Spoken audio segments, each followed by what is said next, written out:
Hi, and this is a really quick tutorial today just to show you a really quick and effective way to align and straighten all of your images in Photoshop.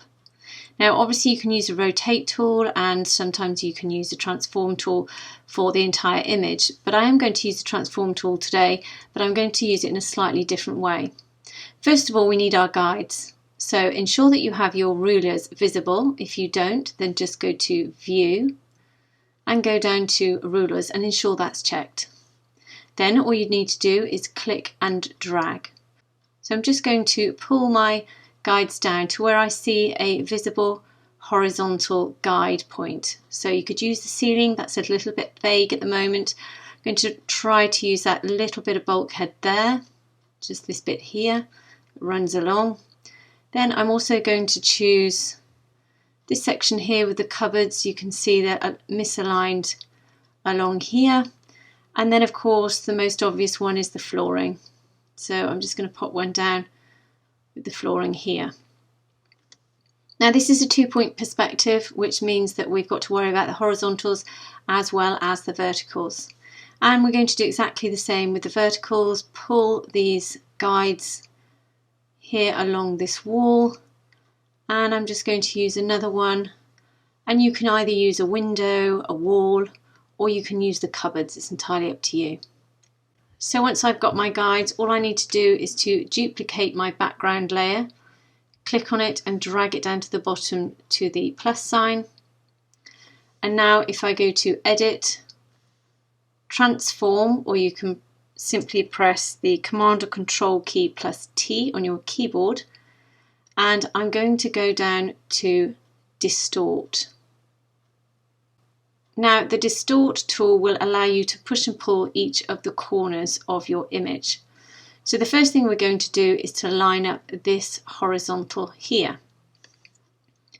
Now if I click on the corner and hold down my Control key, it will allow me to pull and push quite slowly and accurately. Now, as you can see with those spotlights, I'm going to continue to pull this until those two spotlights are pretty much in line with my red guide. Once I'm happy, I just release my mouse.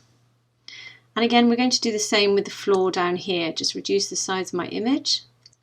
Now I'm going to grab this bottom corner here, press the Control key and just pull down.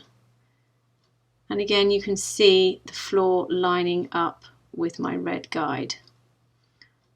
Now, once you've done that, go back to the spotlights and just check they're just slightly out.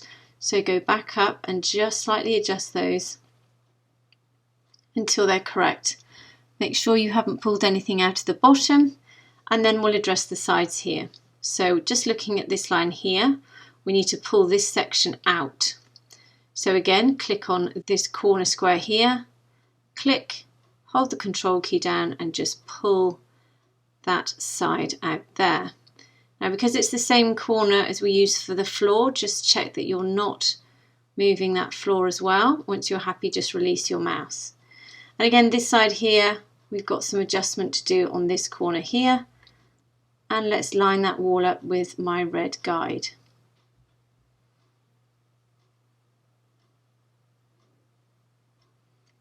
Okay, now going back over just to check that I haven't moved this side. And I think I'm just going to move that in just a tiny bit. There we go. So again, back up to my spotlights. I'm happy with that. Now at the moment, because of the adjustments we've made, it does look a bit odd. But once you press the checkbox up here, then it actually lines up perfectly. Then you can go up to View and Clear Guides. So now using the flexible tool, you've got all of your perspectives lined up, including the horizontal perspectives and the verticals. Don't forget you can use this technique not just on interior images or architectural images, but you can also use this on your family images too. If you've got something in the background that doesn't look quite right, then you can always straighten up those images. Just be cautious about straightening and pulling and pushing when you've got people in the image, because obviously you'll start to distort faces. So I hope that's helped you today. If it has, please subscribe and have a great day.